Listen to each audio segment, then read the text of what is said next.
Telugu Desam party ప్రధాన కార్యదర్శి గౌరవనీయులు శ్రీ లోకేష్ బాబు గారు పోలీసులు చాకచక్యంగా పిల్లల్ని కనిపెట్టి వారిని పట్టుకొచ్చి తల్లిదండ్రులకు అప్పగించారనే విషయం తెలిసిన వెంటనే పోలీసు వారి కంప్లైంట్ ఇచ్చిన 24 గంటలకు గడవక ముందే పిల్లల ఆచూకీ కనుక్కుని వారిని తిరిగి తల్లిదండ్రులకు అప్పగించినందుకు లోకేష్ గారు ట్వీట్ ద్వారా మరి పోలీస్ సిబ్బందిని అభినందించడం కూడా చాలా శుభ పరిణామంగా తెలియజేస్తా ఉన్నాం. లోకేష్ బాబు గారు ఏ విధంగా ప్రజాక్షేమం కోసం ప్రజా సమస్యల కోసం దృష్టి సారిస్తా ఉన్నారనేది ఆ విషయం ద్వారా అర్థమవుతా ఉంది. ఎక్కడో కొత్తపేట నియోజకవర్గం ఆలమూరు మండలంలో ఆలమూరులో జరిగిన సంఘటన ఆ చదువుకునే పిల్లలు అంటే విద్యాశాఖ మంత్రిగా వారు ఎంత సునిశ్చితంగా ఎంత డీప్ గా విషయాల మీద దాని మీద దృష్టి కేంద్రీకరిస్తున్నారనేది అర్థమవుతా ఉంది. పిల్లలు అప్పగించిన వెంటనే వారు ట్వీట్ ద్వారా పోలీస్ సిబ్బంది యొక్క వారిని మనపూర్వకంగా అభినందిస్తూ వారు ఇంకా బాగా పనిచేస్తూ వారిని బాగా పనిచేసే అధికారులకి నేను ఎప్పుడూ కూడా అండగా ఉంటాననే విషయాన్ని చాటి చెప్పే విధంగా వారిని ఇంకా చురుకుగా ఉత్సాహంగా పనిచేసే విధంగా ప్రోత్సహించడానికి లోకేష్ గారు మన కొత్తపేట నియోజకవర్గానికి సంబంధించిన మన సర్కిల్ ఇన్స్పెక్టర్ గారిని మన ఇన్స్పెక్టర్ గారిని అభినందించడం మనందరికీ కూడా గర్వకారణంగా ఈ సందర్భంగా నేను తెలియజేస్తూ ఉన్నాను. మరి ఇదే విధమైన స్ఫూర్తితో ప్రజలు ఎదుర్కొంటున్న ఇబ్బందుల పట్ల శాంతి భద్రతల పరిరక్షణ పట్ల ఏ విధమైన ప్రజా సమస్యలు ఉన్నా వారి దృష్టికి పోలీసు దృష్టికి తీసుకొచ్చిన వెంటనే చాలా విషయాల్లో కూడా వారు ఈ విధంగా పనిచేస్తూ ఉంటారు. అందరూ ఆదరాభిమానాలు మన్ననలు కూడా పొందుతూ ఉన్నారు. ఇదేమైనా స్ఫూర్తితో ముందుకు సాగాలని, ఎందుకంటే మన నియోజకవర్గంలో దేవాలయాలు కూడా చాలా ఎక్కువగా ఉన్నాయి. ఇప్పుడే మనం చింతలూరు లోకాంబిక అమ్మవారిని దర్శించుకుని వచ్చాం. మళ్లీ ఒక వారం రోజుల్లో వాడపల్లి శ్రీ వెంకటేశ్వర స్వామి వారికి కళ్యాణోత్సవాలు ప్రారంభమవుతూ ఉన్నాయి. ఒక పక్క మందపల్లి శనేశ్వర స్వామి వారు ఉన్నారు, రాణి జగన్మోహనికేశ్వర స్వామి వారు ఉన్నారు, పలువుల ఉమా కుప్పలింగేశ్వర స్వామి వారు ఉన్నారు.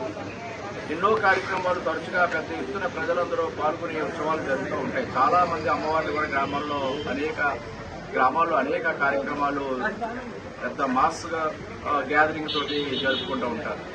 అటువంటి వాటి విషయంలో కూడా చాలా వారి సమయస్ఫూర్తితోటి ప్రజల యొక్క ఆకాంక్షలకు అనుగుణంగా ప్రజల మనోభావాలు దెబ్బతినకుండా ప్రజల మనోభావాలకు అనుగుణంగా ఎక్కడా శాంతి భద్రతలు సమస్యలు తలెత్తకుండా ప్రశాంతమైన వాతావరణంలో శాంతిని నెలకొల్పే విధంగా కొత్తపేట సంక్రాంతి సంబరాల విషయంలో కూడా మన సీఏ గారు చూపినటువంటి సమస్ఫూర్తి ఏమాత్రం అజాగ్రత్తగా ఉన్నా వెంటనే తక్షణం ముందు చూపుతో వ్యవహరించకపోయినా చాలా పెద్ద ప్రమాదం జరిగి ఉండేది. ఆ రోజున మన కొత్తపేట సంక్రాంతి రాత్రి జాగరంలో ఆ ప్రభల ఉత్సవాల్లో మరి దానిని కూడా ఆయన చాలా నేరుగా, ఎందుకంటే తర్వాత చెప్పారు అందరూ ఒక్కడే అందరూ మాస్కులోకి వెళ్ళారు. ఒక పక్క రాళ్ళు తూతూ ఉన్నారు, 2 వర్గాల మధ్య గలాట. అది ఏమాత్రం చేయదట్టినా ఎవడ అదుపులో ఉండదు. ఎంతో మందిని ప్రజలకి అనేక రకాలైన ప్రాణ నష్టాలు సంభవించే ప్రమాదం ఉండేది.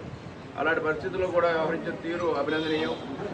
మరి అటువంటి పోలీస్ సిబ్బంది మన కొత్తపేట నియోజకవర్గం ఉండడం, వారికి మనం అండగా ఉందాం, మరింత ప్రజల కోసం పనిచేసే విధంగా మనం ప్రోత్సహిద్దాం అనే విషయాన్ని తెలియజేసుకుంటూ, విద్యార్థులు అక్కడ చదువుకుంటున్న పిల్లలు 6 వారి చదువు పట్ల తల్లిదండ్రులు అడిగిన దానికి వాటి మనస్తాపంతో మరి గ్రామం వదిలిపెట్టి బయటకు వెళ్ళిపోవటం, 2-3 రోజుల పాటు వారు చూసిన తర్వాత వారు ఎంక్వైరీ చేసుకుని పిల్లల అచూకీ దొరక్క పోలీసు వారికి సంప్రదించే వారికి కంప్లైంట్ ఇవ్వటం. కంప్లైంట్ వచ్చిన తక్షణం 6 చదువుకునే పిల్లలు వారు ఎక్కడికో వెళ్ళిపోయారు అనే విషయాన్ని చాలా సీరియస్ గా తీసుకుని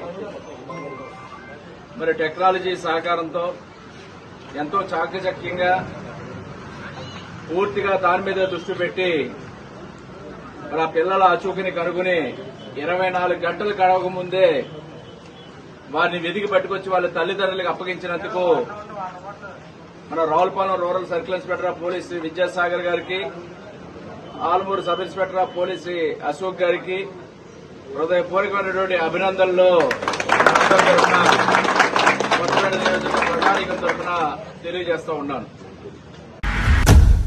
ఎప్పటికప్పుడు తాజా సమాచారం కోసం మా ఛానల్ ను సబ్స్క్రైబ్ చేయండి, లైక్ చేయండి, షేర్ చేయండి.